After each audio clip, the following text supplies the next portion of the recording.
Inabot kami ng matinding ulan. In this episode, we went to Baler in pursuit of adventure. Hi, I am Lee. I believe that life is too precious to just sit still and let it pass by. So I made it my goal to continue learning, growing, and bettering the world around me in the process. I grew up reading books that influenced me to share beautiful moments, learn different languages, go places, and enjoy food that many writers nicely put into words. So from the land of Magayon, where Mount Mayon is, I secretly vowed to experience those things myself. Come with me on an adventure from the simplest getaway to finding amazing stories with the people I met along the way. Tara, libot tayo.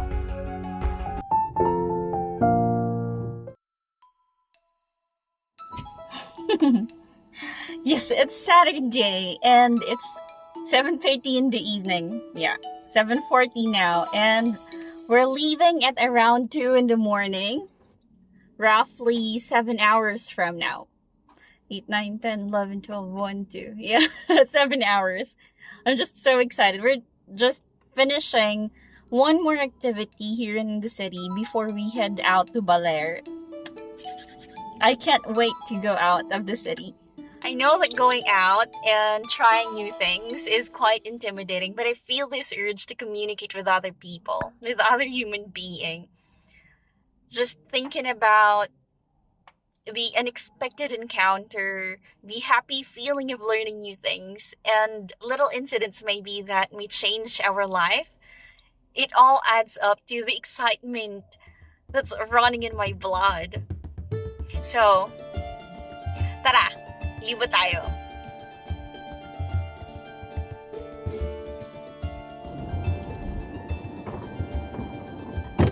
Daan ba to? Turn right.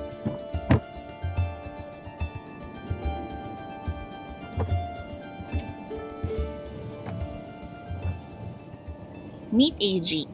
We have been dating for years now and got married a couple of months ago. When I thought I figured out what I want in life, this man changed everything I believed in, especially about traveling.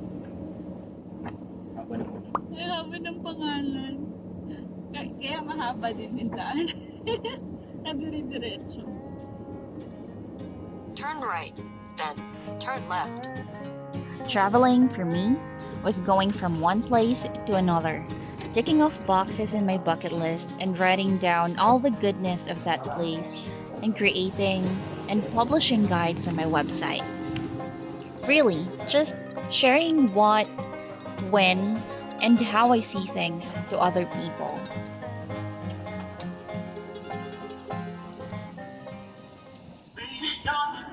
I'm just filling up now. One more hour and we're in Baler.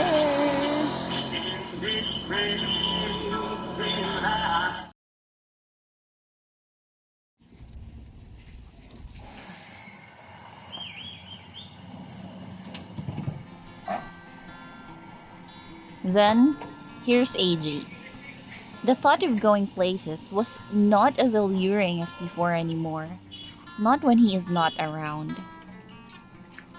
I remember whenever I go solo to places and experienced something comical, I had to just smile and laugh it off, alone. Well, who will I share it with? Whenever I smell something good and familiar while walking in an unfamiliar street, I would like to talk about it with someone. It could be an ignited memory of my distant home or my mother's cooking. But who will I talk about it with? The beauty of finding company with someone you feel at ease and have a strong bond with is beautiful beyond my imagination. I know that this is not for everyone, but if you feel the same joy, I am glad that we share the same thoughts and feelings about traveling with company.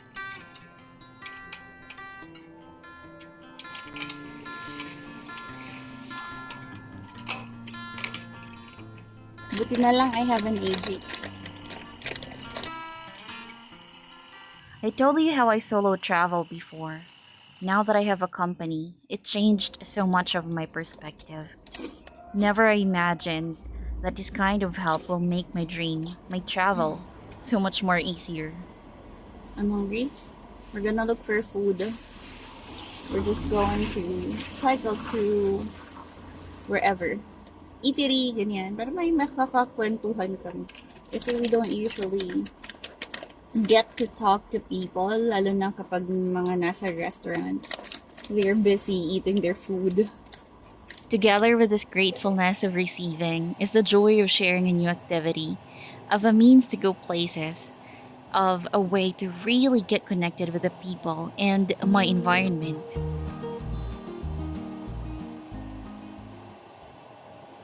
For many days, we went around Baler on a bicycle. Gumagabi na.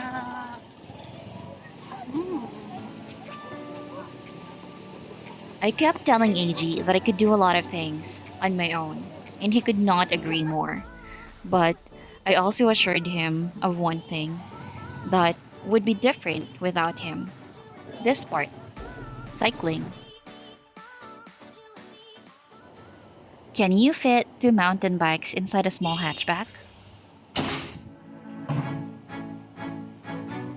We did. The decision of fitting these bikes inside a small car was purely a product of our adventurous blood. It was a lot of work, an hour of dismantling, and another of assembling the pieces back together.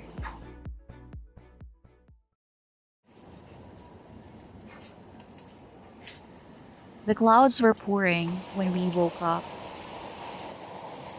but we decided to go out still. The adventure must go on. Natin papasukan dito. Kasi di ba, parang dead end yung Sabang. Ay, yung Costa Pacifica. Okay.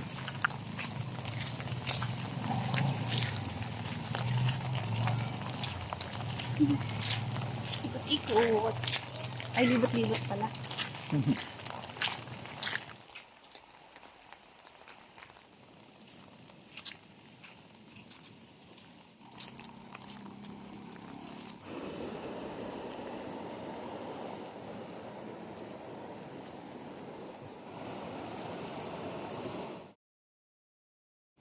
Umikot lang pala kami kanina. Kasi kanina, 1 p.m. nagsimula na magpakita si Haring Araw. Hindi ko alam kung saan ako dadalhin ng aking asawa. Sunod lang tayo. Ha? Well, bukas naman na daw yung pupuntahan namin kasi medyo malayo yung iba. 23 kilometers is not malayo.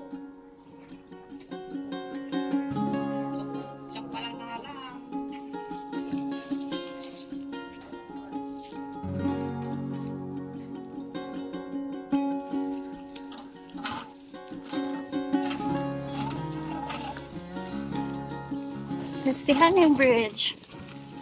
Dati sila Ryan eh. I was with my good friend Marina. And my sister Pam. Mukhang inayasan nila. Oh, look at the view. The mountain. Oh.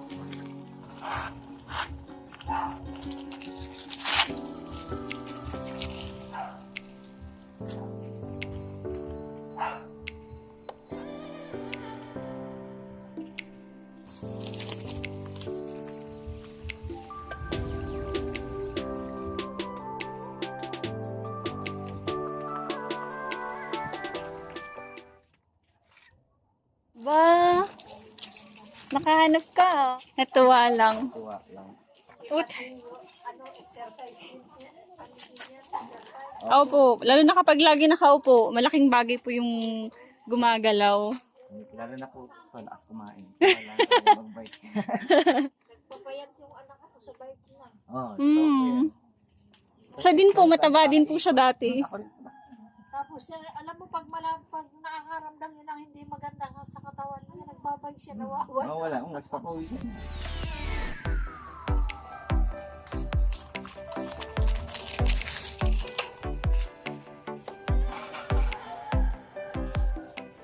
It's really nice to go places like this. People usually smile back at you when you smile at them.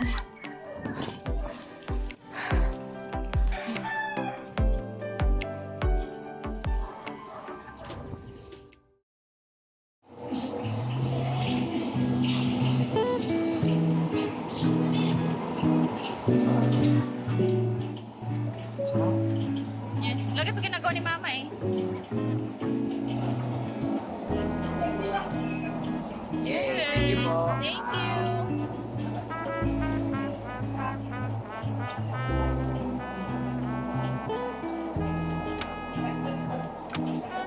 Mga pala na matamis. Ay, gusto mga pala matamis, di ba? Ano? Sanding up. At nandito kami dito pa rin kami sa Yellowfin Bar and Grill. Naghihintay na tumila ang ulo. Ulan kami gila.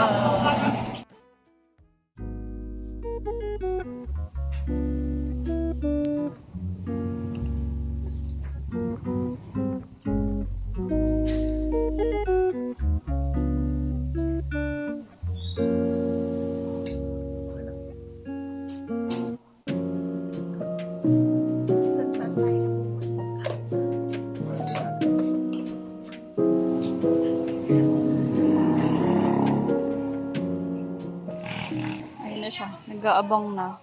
Ang kulit niya eh. Families lang yung nakalitan. Yeah. There are actually a lot of stories. It's not just 7. Parang 4 lang and then 15.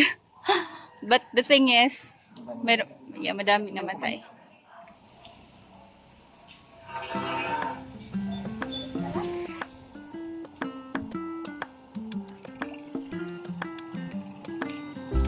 Mercedes. Hello!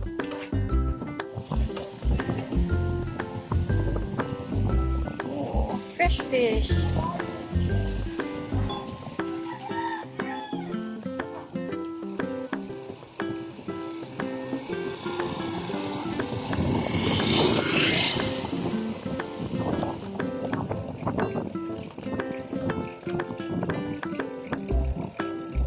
Ooh.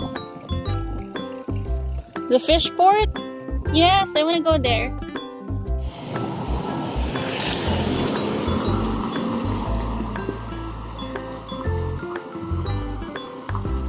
Punta kami ng fish port.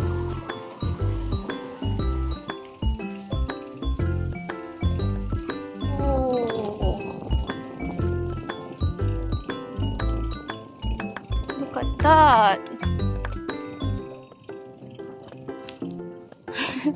May isda.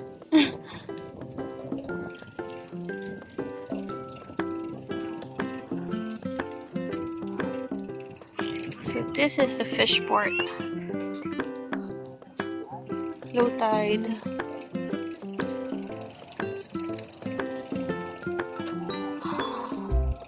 Good morning! Oh, there's some kids over there.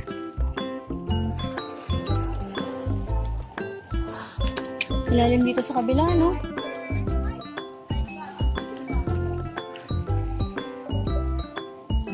Yay! Nakarating din kami sa fish port. Kung saan sana kami nakapunta. Okay na naman yung pala. Yeah. Okay.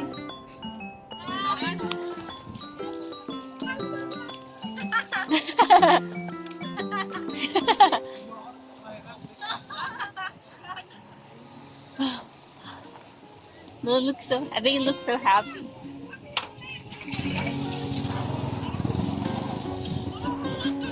Oh, just look at that.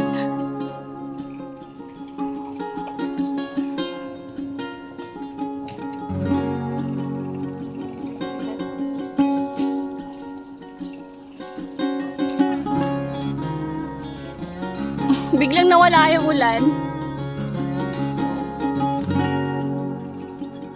Pabugso-bugso. Oo nga eh.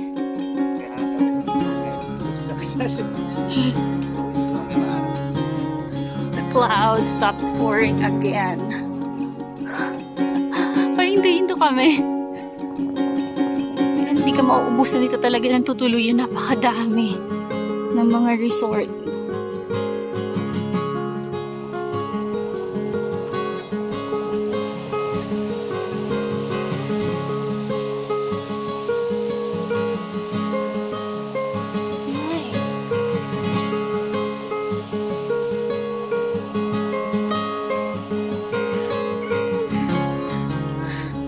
Wow! Landslide area.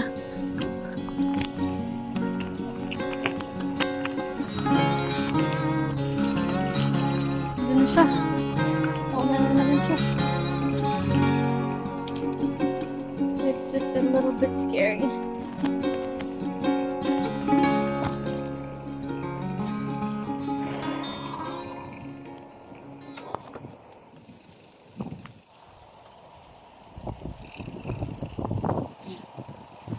Naririnig ko na lang yung bisikleta ko. Pating dagat.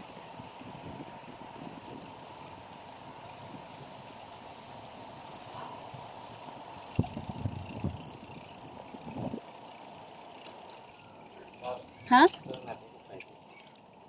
The cove?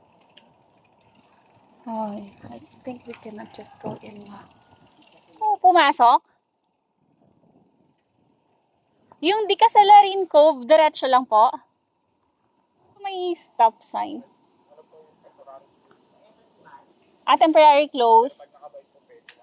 Ah, wala naman. Para lang sa mga cars, kasi under construction pa siguro yung daanan, no? Pwede pag nakabike lang, love.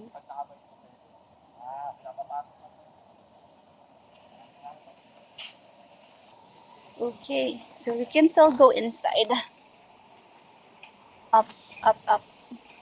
Salamat! Road is very slippery. Let's do this. Inabot kami ng matinding ulan.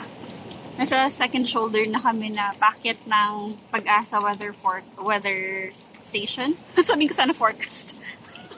Labo-labo na. And then, ando kami sa may brownish, whitish beach. At nakahanap lang kami ng munting silong para makakuha ng video. Oh,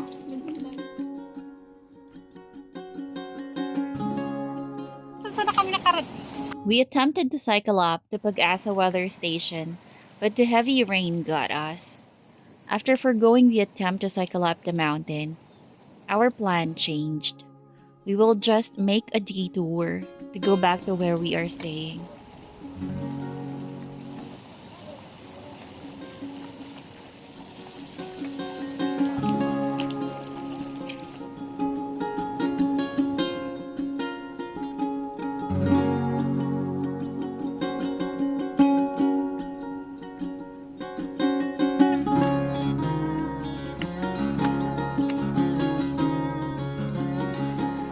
Yay, my Superman!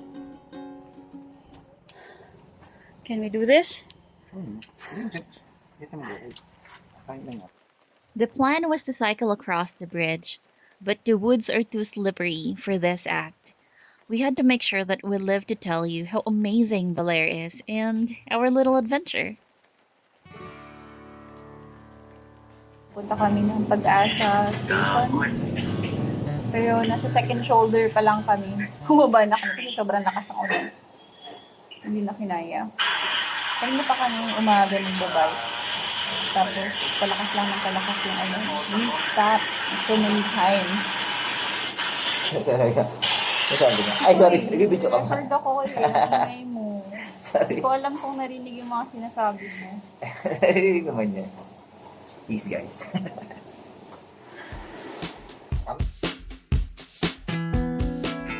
As we go through our day, our appreciation for the vastness of nature grew even more.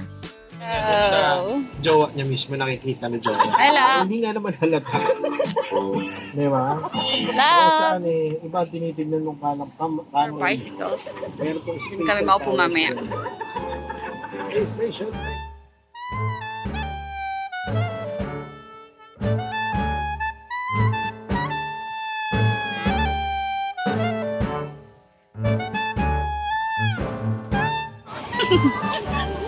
Biglang umuulan naman.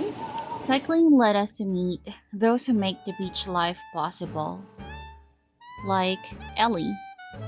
Ellie starts her day at 5 a.m. to prepare all the needed ingredients for the day's special, goto. Apart from the old story of Sabang Beach, we also learned her story as a merchant, before and after pandemic. It is moments like this that truly give meaning to our travels. It's not the destination, but the moments that define the best trips. Yung kami sa Zabali, yung hanging bridge sa Zabali. Oo, hangin bridge. Kala ko Going around town on a bicycle opened many doors for us to feel, listen, and to see the little gems in this quiet town that are often neglected. sarap po yan. Ano po kayong tawag dito, ano? Ito na, nalimutan po namin kung ano po tawag dun. Matamis. Pwede po yan lagyan ng suka. Sarap po yan pag nilalagyan ng suka.